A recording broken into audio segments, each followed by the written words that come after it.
MBBS convener సీట్ల మొదటి విడత భర్తీ పూర్తయింది. మళ్ళీ సెకండ్ కౌన్సిలింగ్ ఎప్పుడు జరుగుతుంది, ఎన్ని మార్కులు వస్తే ఏ కేటగిరీ వాళ్లకు సీటు వస్తుంది అనే విషయమై ఆ రంగంలో నిష్ణాతుడైన రాజగోపాల్ రెడ్డి గారిని అడిగి తెలుసుకుందాం. రాజగోపాల్ రెడ్డి గారు, మీరు ఎట్లా చెప్పగలరు? నమస్తే సార్. ఇప్పుడు మొదటి రౌండ్ ఎంబీబీఎస్ కన్వీనర్ కోటాలో సీట్ అలాట్మెంట్ ప్రాసెస్ ఫేజ్ 1లో కంప్లీట్ అయ్యింది ఆంధ్రప్రదేశ్ రాష్ట్రంలో. డాక్టర్ ఎన్టీఆర్ హెల్త్ యూనివర్సిటీ వాళ్ళు ఇష్యూ చేసిన ఫేజ్ 1 రౌండ్లో దాదాపు కూడా కట్ ఆఫ్ ఎలా ఉందంటే, ఓపెన్ కేటగిరీలు జనరల్ విద్యార్థులకు 601 మార్కుకి బాలాజీ మెడికల్ కళాశాలలో లీస్ట్ కట్ ఆఫ్ ఎస్వియు రీజన్లో నిలిచింది. అదేవిధంగా ఆంధ్ర యూనివర్సిటీ పరిధిలో ఓసీ జనరల్ కట్ ఆఫ్ 615 మార్కులకి ఏయూ రీజన్లో Gayatri institute of medical sciences విశాఖపట్నంలో నిలిచింది. ఈ ఓపెన్ కేటగిరీలో కట్ ఆఫ్ ఈరోజు విద్యార్థులు గత సంవత్సరంతో పోల్చుకుంటే 543 ఎస్వియు రీజన్లోను 551 ఏయూ రీజన్లోనూ గత సంవత్సరం కటాఫ్లు ఉన్నాయి.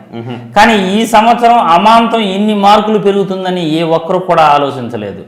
ఇప్పుడు రెండో రౌండ్లో మాకు సీటు వస్తుందా లేదా, లేకపోతే మూడో రౌండ్లో మాకు సీటు వస్తుందా లేదా అని ఎక్స్పెక్ట్ చేసే విద్యార్థులకే మెయిన్ మనం వాళ్ళ యొక్క భయాందోళనలను తగ్గించే ప్రయత్నం చేయాలి. అవును. ఇప్పుడు మొదటి రౌండ్ అయితే కంప్లీట్ అయ్యింది. మొదటి రౌండ్లో 19వ తేదీ మధ్యాహ్నం 3 గంటల లోపు ప్రతి విద్యార్థి కూడా వాళ్ళ కళాశాలకు వెళ్ళేసి వాళ్ళ original certificates including allotment letter doctor NTR health university వాళ్ళ లాగిన్ వెబ్సైట్లోకి వెళ్ళేసి 10,600 ప్లస్ జిఎస్టీ 10,750 రూపాయలు కన్వీనర్ కోటాకి పే చేసి మనం అలాట్మెంట్ లెటర్ ప్రింట్ తీసుకుని అలాట్మెంట్ లెటర్ ఒరిజినల్ సర్టిఫికేట్స్కి ఇంక్లూడ్ చేసుకుని మనం 2 సెట్ల జిరాక్స్ కాపీస్ తీసుకుని కళాశాలలో జాయిన్ అవ్వాల్సి ఉంటుంది. 19వ తేదీ మధ్యాహ్నం 3 గంటల లోపల కంపల్సరిగా విద్యార్థులందరూ కూడా రిపోర్ట్ చేయాలి. ఒకవేళ రిపోర్ట్ చేయని విద్యార్థులకు రెండో రౌండ్లో ఛాన్స్ ఉండదు. ప్రతి ఒక్కరూ కూడా గుర్తుపెట్టుకోండి. మొదటి రౌండ్లో ఎవరైతే రిపోర్ట్ చేయలేదో రెండో రౌండ్కి ఇక్కడ అవకాశం ఉండదు. కానీ ఆల్ ఇండియా కౌన్సిలింగ్లో అయితే అవకాశం ఉంటుంది. ఈ రోజు దాదాపు కూడా ఆల్ ఇండియా కౌన్సిలింగ్లో ఫేజ్ 1 రెండో రౌండ్కు సంబంధించిన ఛాయిస్ ఫిల్లింగ్ కూడా పూర్తవుతుంది. 19వ తేదీ రిజల్ట్ అనేది ఆల్ ఇండియా కౌన్సిలింగ్లో కూడా వస్తుంది. ఇక విద్యార్థులు మాకు జనరల్ కట్ ఆఫ్ ఎంత కట్ ఆఫ్ ఉంటుంది, రిజర్వ్డ్ కేటగిరీలు బీసీ విద్యార్థులకు రెండో రౌండ్కి మాకు ఛాన్స్ వచ్చే అవకాశం ఉందా లేదా, ఎస్సీ ఎస్టీ కేటగిరీలు కట్ ఆఫ్ రెండో రౌండ్కి ఏ విధంగా ఉంటుంది అని ముఖ్యంగా ఆ విద్యార్థుల యొక్క భయాందోళనలు మనం తగ్గించడానికి ఇక ఎన్ని మార్కుల వరకు మొదటి రౌండ్ తర్వాత కట్ ఆఫ్ తగ్గచ్చు అనేది ముఖ్యంగా చెప్పాలి. అవును. రెండో రౌండ్కు ఎదురు చూస్తున్న విద్యార్థులందరికీ కూడా ఈ వీడియో ద్వారా తెలియజేసేది ఏమిటంటే, రెండో రౌండ్ కూడా ఈ నెల 25వ తేదీ తర్వాత ఖచ్చితంగా అలాట్మెంట్ ప్రాసెస్ అనేది ఉంటుంది. ఈలోపు మొదటి రౌండ్లో ఎవరైతే సీట్ వచ్చిందో ఆ విద్యార్థులకు ఆ కళాశాలలో జాయిన్ అయిన విద్యార్థులు మరో కళాశాలకు స్లైడింగ్ వెళ్తారా లేదా, వెళ్ళకపోతే వాళ్ళు ఆ కళాశాలలోనే ఉంటారా అనే దానికి ఒక ఆప్షన్ అనేది డాక్టర్ ఎన్టీఆర్ హెల్త్ యూనివర్సిటీ వాళ్ళు ఇస్తారు. Retain to continue. రీటైన్ అంటే అక్కడే ఉంటారా లేకపోతే కంటిన్యూ అవుతారా అప్గ్రేడేషన్కి, అది కంపల్సరీగా ఆ ఆప్షన్ పెట్టుకుంటే మనం ఎస్ఆర్ నో అనే ఆప్షన్ కానీ పెట్టుకుంటే ముందు కళాశాలకు వెళ్ళటం కానీ లేకపోతే మీరు చేరిన కళాశాలలో ఉండటం కానీ క్లియర్గా ఆడ మనకి మొదటి రౌండ్ విద్యార్థులకు తెలిసిపోతుంది. ఇక రెండో రౌండ్లో ఎవరైతే విద్యార్థులు ఉన్నారో రిజర్వేషన్ విద్యార్థులు వాళ్ళ ఎంఆర్సి కేటగిరీ కింద మెరిటోరియస్ రిజర్వేషన్ కింద వాళ్ళని ఫస్ట్ అప్గ్రేడేషన్ ఇవ్వటం జరుగుతుంది. ఆ అప్గ్రేడేషన్ ఇచ్చిన తర్వాత ఇక్కడ ఏదైతే సీట్లు ఖాళీ అవుతాయో రిపోర్టింగ్ చేయని వాళ్ళు ఈ అప్గ్రేడేషన్లో కింద కళాశాల నుండి పై కళాశాలకు వెళ్ళిన వాళ్ళు దీంట్లో సీట్లు మిగిలి ఉంటాయి. ఆ సీట్లని రెండో రౌండ్కి భర్తీ చేయటం జరుగుతుంది. అంటే దాదాపు కూడా ఈ నెల ఎండింగ్ లోపు 30వ తేదీ లోపు కంపల్సరిగా ఈ సెకండ్ రౌండ్ కూడా పూర్తి చేసి 1వ తారీఖు నుండి క్లాసులు అనేటివి ప్రారంభమవుతాయి. ప్రతి ఒక్కరూ కూడా ఇది తెలుసుకోవాలి. క్లాసులు 1వ తేదీ అక్టోబర్ నుండి ప్రారంభమవుతాయి. ఈ రెండో రౌండ్లో ఇక కట్ ఆఫ్ ఎన్ని మార్కులు తగ్గచ్చు ప్రతి ఒక్కరూ కూడా మెయిన్ దీని గురించే ఎదురు చూస్తున్నారు. జనరల్గా ఒక కట్ ఆఫ్ తగ్గాలంటే ఆల్ ఇండియా కోటాకు ఎంతమంది అక్కడ వెళ్ళి జాయిన్ అవుతున్నారు, ఆల్ ఇండియా కోటాలో జాయిన్ అయిన వాళ్ళని బట్టి ఇక్కడ కట్ ఆఫ్ అనేది ముఖ్యంగా తగ్గుతుంది. అదేవిధంగా ఎంతమంది ఇక్కడ రిపోర్ట్ చేయలేదు, ఎంతమంది కళాశాలలో జాయిన్ కాలేదనే దానిపైన కూడా కట్ ఆఫ్ ఆధారపడి ఉంటుంది. ఓకే. కాబట్టి మొదటి రౌండ్లో దాదాపు కూడా మనకి ఓసీ జనరల్ కేటగిరీలో వచ్చేసి మినిమం 3 మార్కుల వరకు కట్ ఆఫ్ అయితే తగ్గుతుంది. మరీ భారీగా ఆశలు అయితే పెట్టుకోవాల్సిన అవసరం లేదని ఈ వీడియో ద్వారా ప్రతి ఒక్కరికి తెలియజేస్తున్నాను. ఎందుకంటే గత సంవత్సరం కూడా మినిమం 2-3 మార్కులు మాత్రమే జనరల్ కేటగిరీలో తగ్గింది. అంటే ఓసీ వాళ్ళకి ఇప్పుడు ఉదాహరణకు అడుగుతున్నా, 598 మార్కులు వచ్చిన రావచ్చా?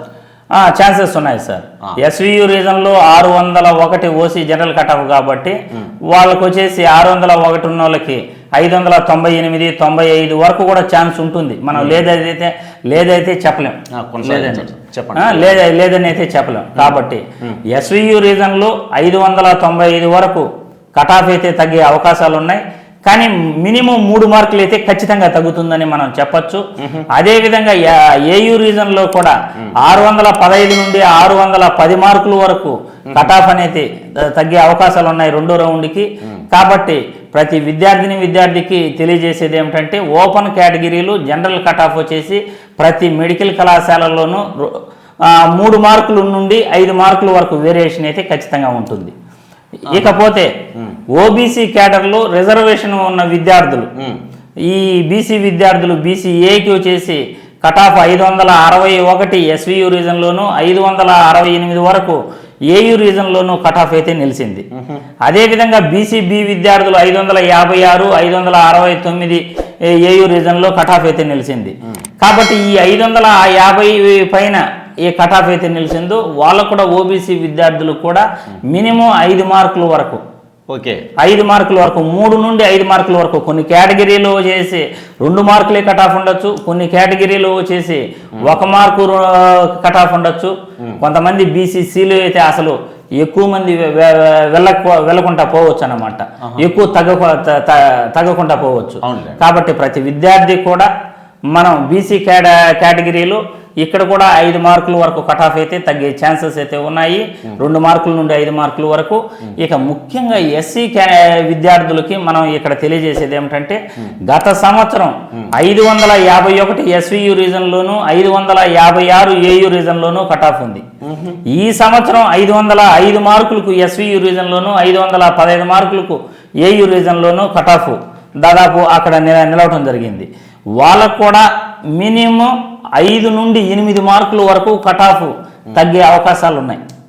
మినిమం 5 నుండి ఎస్సీ కేటగిరీలో 5 నుండి 8 మార్కుల వరకు కట్ ఆఫ్ తగ్గే అవకాశాలు అయితే 2 రీజన్లోనే ఉన్నాయి. ఇక ఎస్టీ కేటగిరీలో అయితే 380 మార్కులకు గత సంవత్సరం అంతకుముందు సంవత్సరం సీటు వస్తే ఇప్పుడు పరిస్థితి చూస్తే 475 ఏయూ రీజన్లోను 465 మార్కులు ఎస్వియు రీజన్లోనూ కట్ ఆఫ్ ఉంది. ఈ కేటగిరీలో కూడా కాంపిటీషన్ ఇప్పుడు ప్రతి సంవత్సరం కూడా ఎస్టీ కేటగిరీలోను ఎస్సీ కేటగిరీలోను కాంపిటీషన్ అనేది ప్రతి సంవత్సరం పెరుగుతూ ఉంది. అంటే 500 మార్కులు వచ్చినా కానీ ఎస్సీ విద్యార్థికి సీట్ రావట్లేదంటే నెక్స్ట్ ఇయర్ ఎస్టీ కేటగిరీకి కూడా 500 మార్కులు వచ్చినా కానీ సీట్ రానటువంటి పరిస్థితి ఉంటుంది. కాబట్టి ఈ ఎస్టీ కేటగిరీలో కూడా దాదాపు 5 నుండి 8 మార్కులు ఖచ్చితంగా అవకాశాలు అనేది విద్యార్థికి ఉంటాయి 2వ రౌండ్లో. కాబట్టి ప్రతి విద్యార్థికి కూడా మీరు ఎప్పటికప్పుడు మీరు ఈ డాక్టర్ ఎన్టీఆర్ హెల్త్ యూనివర్సిటీ యొక్క అఫీషియల్ వెబ్సైట్ ఫాలో అవుతూ ఉండండి. ఆ పీడిఎఫ్ ఫైల్స్ ఏమేమి ఇస్తున్నారు అది చెక్ చేసుకుంటూ ఉండండి.